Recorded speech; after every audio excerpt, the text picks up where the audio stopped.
All right, let's go ahead. Looks like everybody's in. Let's go ahead and get started. So we have some new people. I would like to introduce myself. Hi, I am Courtney Cook. I am the Director of Education here at PAC. I'm so glad you're here. I don't know how you found us, but I'm glad you're here. We hold classes twice a week, Mondays at 1:30, Thursdays at 5. If you're putting your email in the chat box, you will start getting 2 emails from me a week.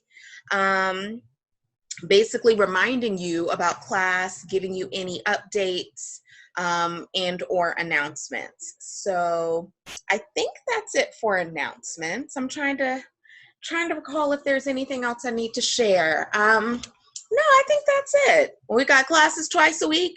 Put in your information for attendance. And as usual, well, I guess it's not usual for my new guys, but what happens after class, because Thursday classes are in the evening, it's usually the next day, I will send you an email basically giving you information about diaper pickup. So that is the importance of attendance, and hopefully you'll participate throughout today's lesson, which is all about making good decisions. If you were not on last week for our very first class, we actually talked about 10-10-10 and what it means. 10-10-10 is basically a time frame: 10 minutes, 10 weeks, 10 months, or 10 years. It's a tool to assist with decision making. And it's actually the acronym, or the term 10-10-10 comes from a woman named Susie Welch. That woman right there, holding on to her knees. Her name is Susie Welch, and she's the one that actually created 10-10-10. I'm trying to get the glare off of it. You do not have to purchase this book. I'm gonna say it again. You do not have to purchase this book. This is where the curriculum came from. But any information that you need or want, we can send to you, but you do not need the book. I will be referencing the book throughout the rest of the summer and possibly into the spring, fall and spring semester, if it is appropriate. So once again, 10-10-10 is a decision-making tool. And as you can see on the screen, the basics are simple. When I choose a course of action for any type of decision in my life, what will the consequences of my choice be in 10 minutes, 10 weeks, or 10 months, and 10 years? Basically, it's trying to get you to think, how will this affect me short term? How will this affect me mid-range? And how will this affect me in the long run? So we're faced with making decisions all day, every day. Oh, and let me make a note. Use the chat box for any comments, questions you may have, okay? So why do we need a tool? We're faced with making decisions daily. So a tool basically is there to help you be able to make those decisions a little bit easier. So some of the decisions we're thinking about on a daily basis are very simple. Do I make pancakes or cheeseburgers for dinner? I am a fan of breakfast for dinner, okay? But I also love me a good juicy little burger. So that might be, a little decision I have to make. Some people hate breakfast for dinner. So for them, burgers are the way to go. Some people don't like burgers. So for them, pancakes would be the way to go. But that's just, an example of a really easy decision that people might face. Another decision, this decision might be a little bit different now that COVID is happening and people aren't going out as much, but even going to work, do I wear these brown shoes or the black shoes? Do I wear open toe or closed toe? Do I wear tennis shoes or do I, you have options. But once again, this is a simple decision that you get to make. It's not life or death trying to decide which shoes you're going to wear. Another decision is Coke or Pepsi. I am a Southern Belle. So there is no, no issue with this one. Okay, let me tell you, Coke is probably going to be my go-to. Not that I don't drink Pepsi, but Coke is probably going to be, if somebody said Coke or Pepsi, I'm probably going to choose Coke because I grew up seeing Coke everywhere. You know, we're in Georgia. Now, some of the difficult decisions you might be faced with, and hopefully you're not faced with difficult decisions every day because that would be mentally taxing. But some of the difficult decisions you may be faced with: do I stay in this relationship? Is this relationship good for me? Is this relationship good for my kids? What am I getting out of this relationship? Am I a better person in this relationship, or do the negative sides of me show up in this relationship? Are we on the same plane when it comes to raising kids? Are we on the same plane education wise, home wise? You know, all these things kind of come to your mind when you're thinking about whether or not to stay in a particular relationship. And honestly, it doesn't have to be romantic. Do I stay in this friendship? Do I stay in contact with my distant cousin? Do I, relationship doesn't always have to be romantic. Sometimes you have to reevaluate the other relationships in your life. Should I quit my job? That's a huge one. Do you have the money to quit your job? Do you have another job lined up? Quitting your job isn't, something you can just, I'm gonna quit my job today. It's not that simple. Another one, should I move to another state? Well, do you have a job lined up? Do you have, family or friends lined up? Who's going to watch your child while you're at work? Do you have a place to live? All these things go into making difficult decisions. So, some decisions involve personal choices and personal lifestyle. Some decisions involve with morality, whether it's right or wrong in a moral sense. Sometimes decisions are, is it moral in an ethical sense? Sometimes we know what's right and it's still difficult. We know this person is not good for us, but we love them and we want them in our lives.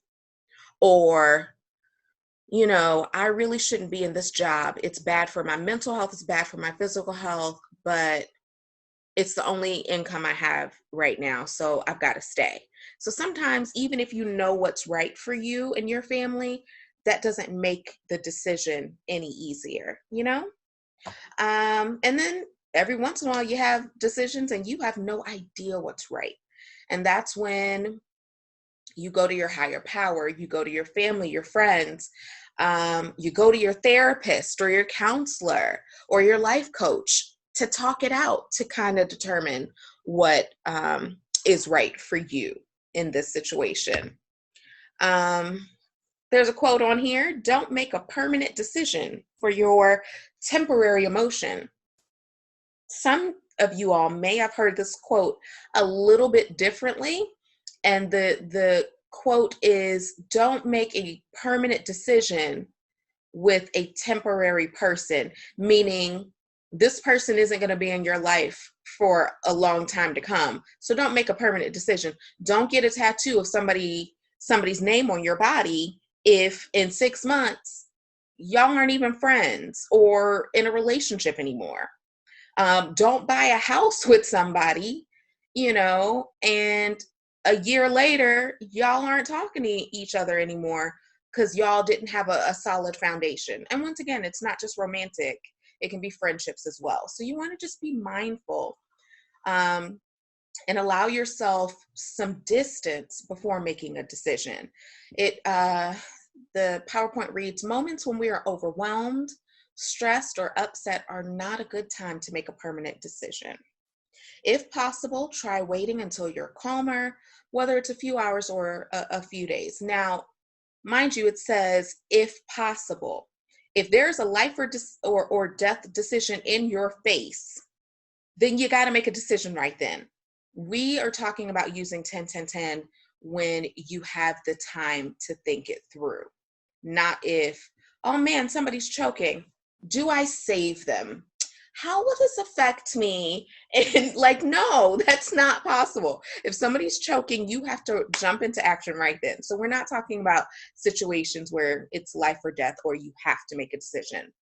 But for example, if you interview for a job and they call you on Friday and say, hey, we want to offer you the job, you have the right to say, hey, I'll get back to you on Monday. Let me think that over. Because maybe they offered you, you know, $25,000 a year. And maybe you're like, but I need 32 to get, my life done the way I need it to be.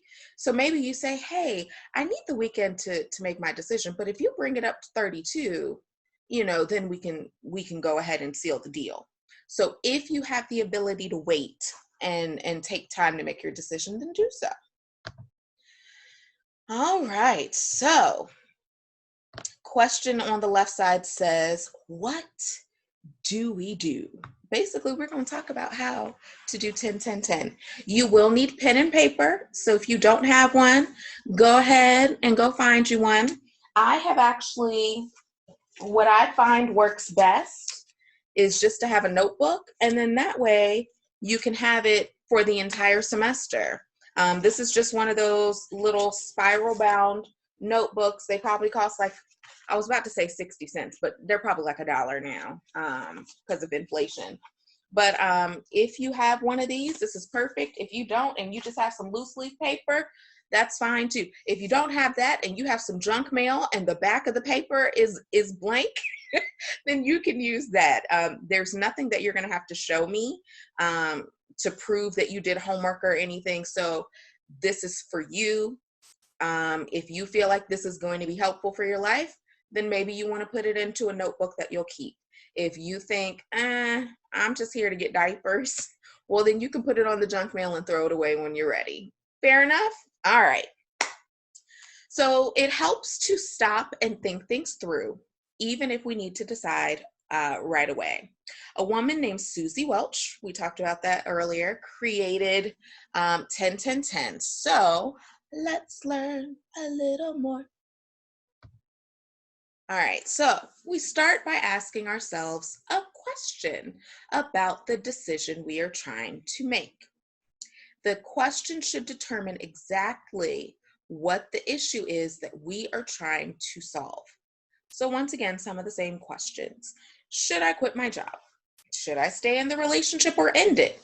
Should I stay at home with my child? Or should I work full time? These are some examples. You might have other questions rolling around in your head. Once again, the basics are simple. When I choose an answer to my question, I ask myself, how will I feel about it? How will this affect me in 10 minutes, 10 months, or 10 weeks, and 10 years? So let's look at an example. We get to have a story time, ladies and gents, distinguished guests. Story time. I'm going to read to you about Lynn Scott Jackson. I don't know why I have this little pretentious British accent, but you know what? Let me have some fun, okay? Let me have some fun with you. If you have ever been to an in-person classes graduation, you've heard much worse of my accent. So let's listen to Miss Lynn Scott's dilemma. I'm not going to do the accent. My voice is annoying enough. It's fine. It's fine. So there's no pictures. So I won't be doing storybook like, I won't be doing that. I'm just going to read. I met Lynn Scott Jackson, a marketing expert with 20 years of experience in the corporate world, after she had found herself in a position to do just that. Lynn's dilemma had erupted shortly after she launched her own public relations firm focused in the African American market. My dream was to build something very special, she told me, a successful venture run by a working mother who was the descendant of slaves. But a week before Lynn was due to travel to Johannesburg in South Africa, to work on a consulting project for her first major client, her parents became sick. Neither one's life was at risk, but there was a flurry of tearful phone calls, each one ending with Lynn's parents begging her to come to Virginia right away and to stay with them while they healed. Immediately, Lynn's instinct took over. Don't leave, her gut told her. Take care of your family. That's the right thing to do.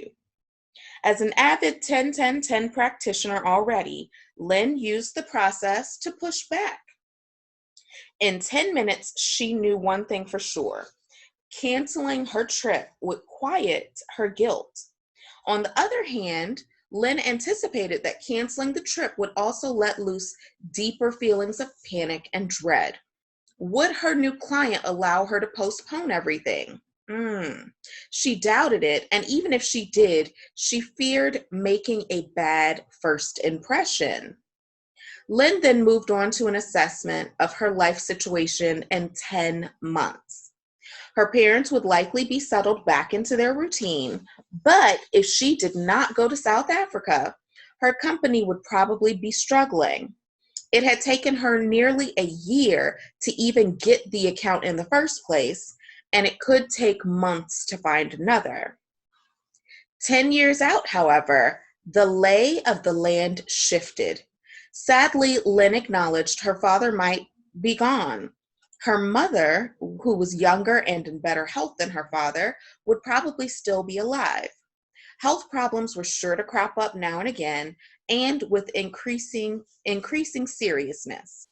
Would she keep flying to Virginia every time something went wrong?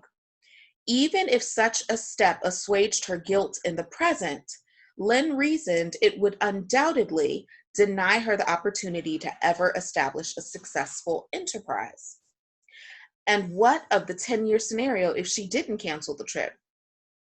Lynn pictured herself running a company with perhaps 20 or 30 employees, the fulfillment of her lifelong dream, an achievement she believed worthy of her ancestors' sacrifices. And y'all know how I feel about the word worthy. If you're new, look, worthy is my jam. Worthy is my thing. All of y'all are worthy. So the fact that Lynn realized she was worthy enough for this dream, that's when things changed for her. The next day, Lynn flew to Virginia, not to stay, but to arrange the ongoing services of a visiting nurse for her parents. Her consideration of the 3 time frames had opened her eyes to a solution she had not been able to visualize in her heightened emotional state. She also called her brother in California, long absent from caregiving responsibilities in the family because of his military service overseas, and asked for his help. He quickly agreed to come east the following week. And then Lynn left and went to Johannesburg as she planned. By imagining how I would feel in the future and how I wanted to feel, the crisis ended up changing my relationship with my parents for the better. It's so much healthier now. It forced me to set up a sustainable system to care for my parents. It made me get on the phone and bring my brother into the equation. 10-10-10 helped me get over myself.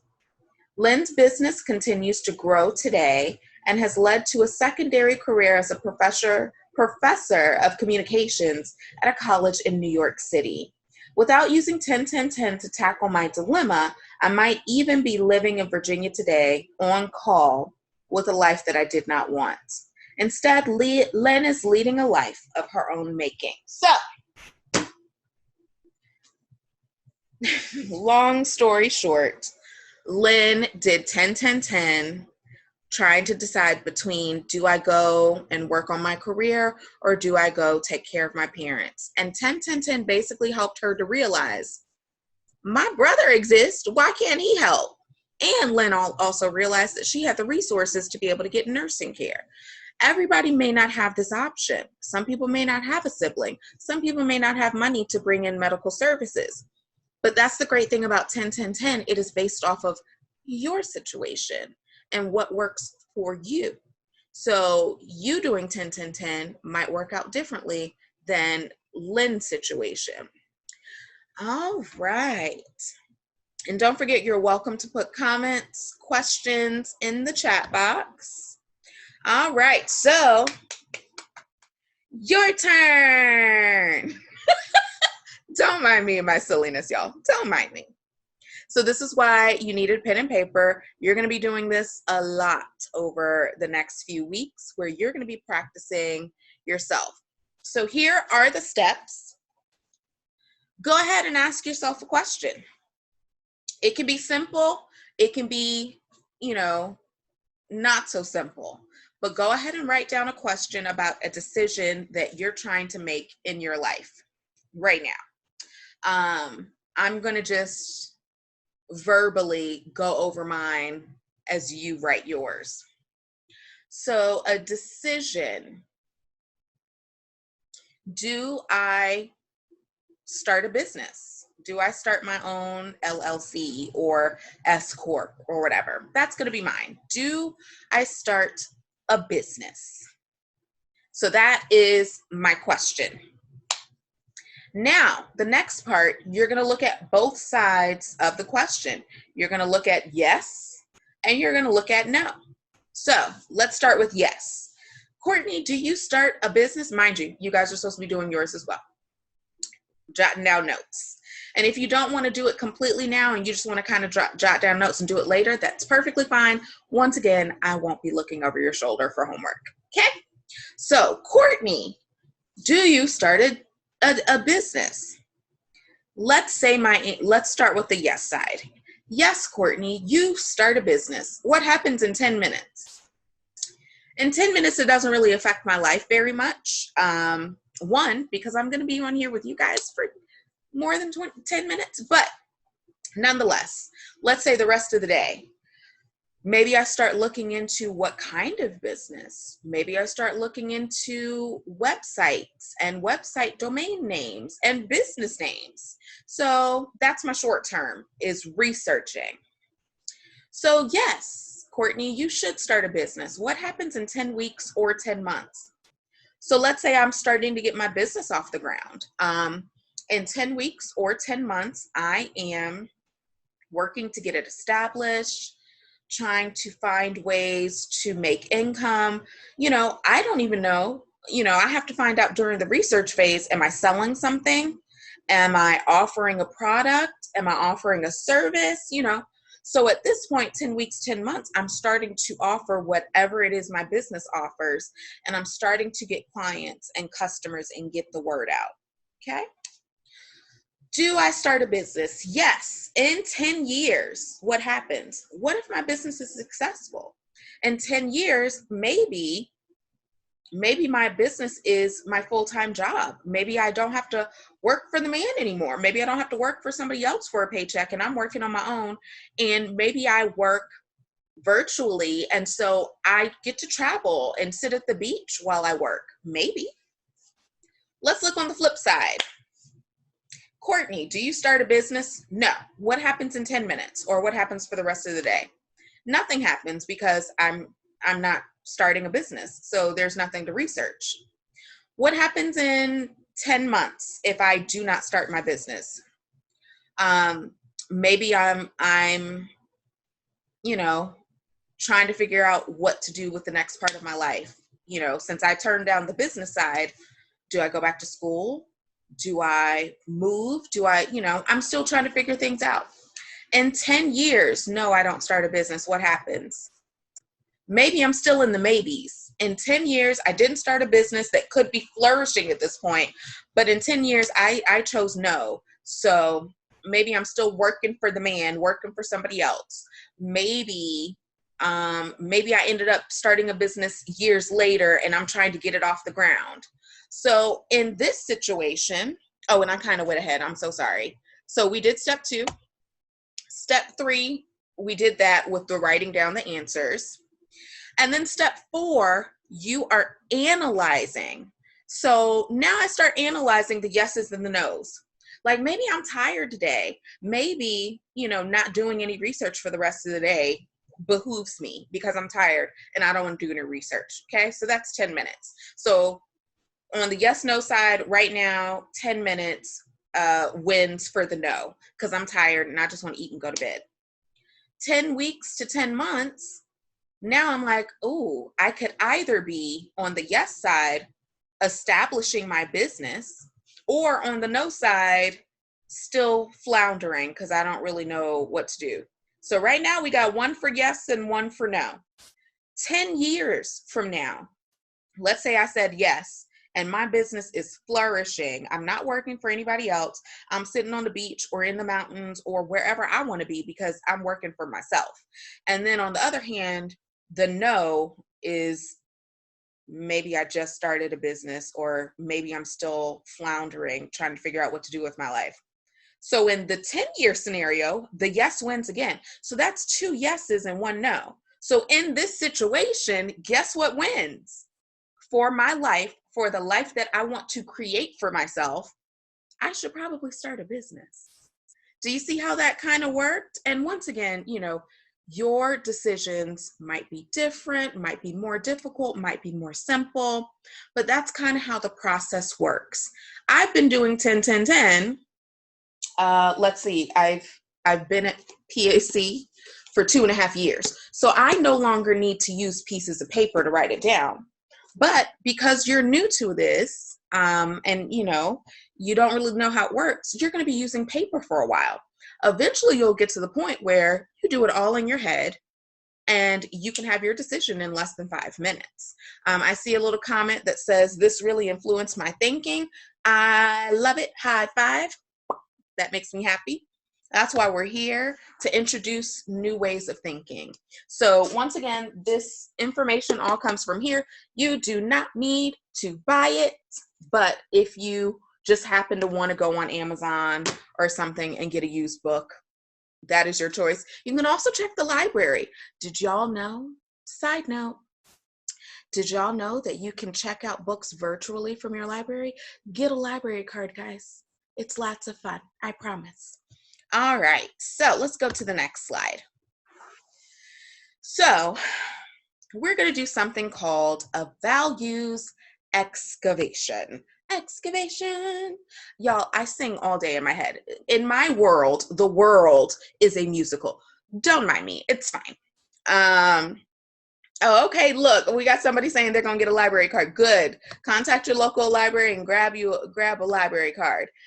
So we're going to do a values excavation. Once again, you're going to need your paper and pen. If you are familiar with the term excavation, basically you're digging. You're digging deeper. Archaeologists, they do excavations. When they were digging, looking for dinosaur bones and all that fun stuff. So we are going to be digging deeper with our values. Ooh. Let's see what makes you tick. Okay, so we're going to be doing values excavations basically every week for the rest of the summer. Every week there will be a theme on what we're excavating. Okay, so this is a quote from Miss Welch, where it says, values as an integral part of 10-10-10 becomes a powerful strategy to construct an authentic life in sync with our true priorities, dreams, hopes, and beliefs. Basically, what it's saying is, once you know your values, you can then be able to make decisions that align with your values so that you're always working towards the life that you want. So if you value money, guess what? You're going to make decisions for you to get more money. If you value family, you're going to make decisions that help you to create the family of your dreams. So what you value is what drives your decision making. If you value not being alone, you're going to make decisions to make sure you're not alone, even if those decisions aren't the best ones. Oh, he lied to me, but at least he's here. At least it's somebody. Y'all know that meme with the dude and the makes you think, right? What you value is how you make your decisions. So as I stated, over the next few weeks, over the summer semester, we're going to excavate our values, and we're going to ask 3 questions. Take your time, think about your answers. Once again, what you do with this information is up to you. So I suggest you write it down, but it's your choice. Question number 1. What would make me cry from regret at my 70th birthday? What would make you cry at your 70th birthday? Use the chat box if you'd like. But what would make you cry? Would you cry, because you didn't get those Jordans when you were 23? Would you cry that you got, a C- on that paper in high school or college? Would you cry from regret if you don't have family and friends surrounding you and celebrating you? Would you cry if you realized you let, somebody special get away? Or would you cry if, man, I really wanted to paint my kitchen blue back in the day and I'm still mad about it being red? What would make you cry from regret at your 70th birthday? All right, let's move on to question number 2. Yeah, I've got some comments on here. That's a tough one. I would cry. Oh, somebody said that they would cry if I wasn't there. I love y'all. Y'all so. Y'all are the best. Yeah, I would cry, if I didn't get my dream job. Okay, y'all are the best. So cute. Question number 2. Ooh, we're going back to question number 1. Somebody said I would cry if I didn't attempt, like if I didn't try. Yes. Question number 2. What do I want people to say about me when I am not in the room? What do you want people to say about you when you are not in the room? Do you want them to say, oh, she's always stylish and fashionable? Do you want them to say, she is a bleep, bleep, bleep, and I can't stand her? If you weren't in the room, would you want them to say, she's an amazing mother, she's a great person? What do you want people to say about you when you're not in the room? And depending on your answer, what are you doing to make sure that that happens? If you want people to say, what a kind person, what a caring person, what a smart person, what are you doing to make sure that that's what they're saying about you? Are you behaving in a kind way? Are you behaving in an intelligent way? Somebody says, I would want them to say she's a blessing to others around her. Somebody said, I wouldn't want bad talk about me. I would want to be good with everyone. Yeah. So you got to start thinking about, oh, yes, I want people to say she's a great friend and you should never let her go. Yes. Y'all, need to start thinking about what you value, what you want people to think about you, and whether or not you are exhibiting these abilities, these personality traits. If that's what you want people to think about you, then that's how you got to act. If you act like a snot, you can't expect people to be like, why don't they like me? Well, all right. And question number 3. What did I love about my upbringing? And what did I hate? What did you love about your upbringing and what did you hate? If you guys were on a couple of weeks ago when I had my friend facilitating, her name is Naya, she said, you can dislike how your parents raised you. There's nothing you can do about that. But what you can change is how you raise your kids. Just because your parents did it doesn't mean you have to. Or if you liked something that your parents did, you can continue that with your kids. Let's see, we got on here. I loved being the only child. I hated not being heard. Look, adults sometimes just feel like kids just need to sit there and they don't have opinions or feelings or, you a child. What you upset about? Yeah, I hear that. I hear that. Hated not being heard. What did you love about your upbringing? I was an only child. I hated it as well. If something broke, you couldn't blame it on anybody. I was an only child and no pets. So I couldn't be like, oh, the dog did it. It was me. Let's see. Oh, I hate my laziness. Okay, well, okay. So what can you do to change that? And don't hate anything about yourself.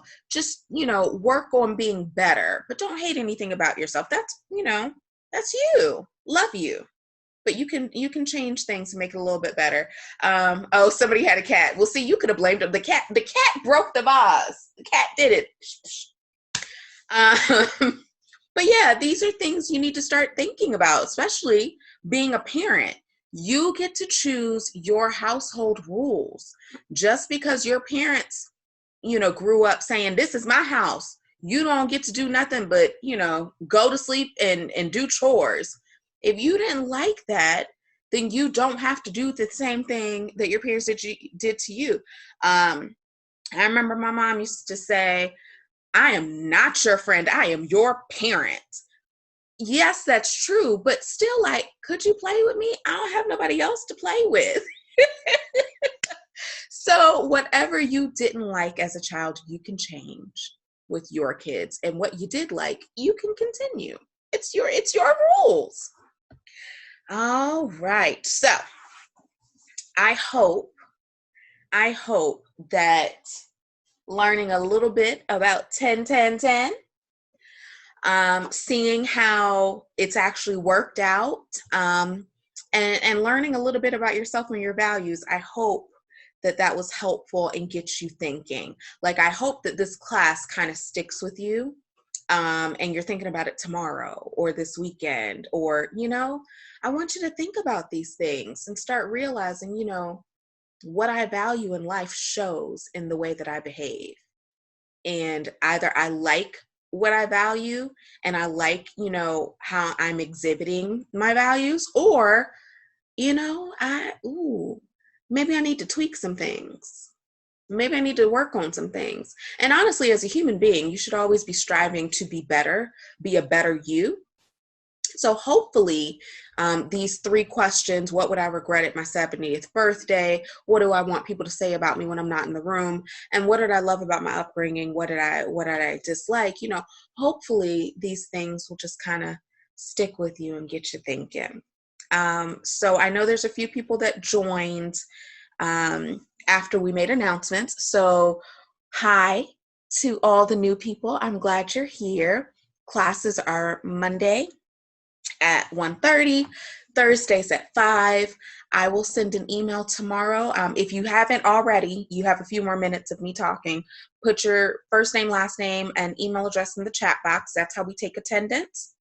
Everybody that puts in their attendance and interacts during class, I will send an email to you all tomorrow, the next day after class, and we'll talk about diaper sizes that you need. We'll talk about pickup information, and as well as anything else that I might need to share with people that attended class. So I am so grateful. Once again, I don't know how you guys found me if you're new, but I'm grateful that you're here. I'm grateful you're willing to spend some time with me. Classes on Monday and Thursday are the exact same class, so come to the class that works for your schedule. You do not have to come to both. For my new people, I mentioned earlier about how worthy is very important to me. It's a passion of mine. Not everybody has heard that they're special and unique and worthy. And if you come to my class, you will hear it every time you see my face. Whether I've met you or haven't, I love you. You are a human being. You have worth. You have dignity. You're special. I don't need to know you to know this about you. So once again, I am so glad you're here.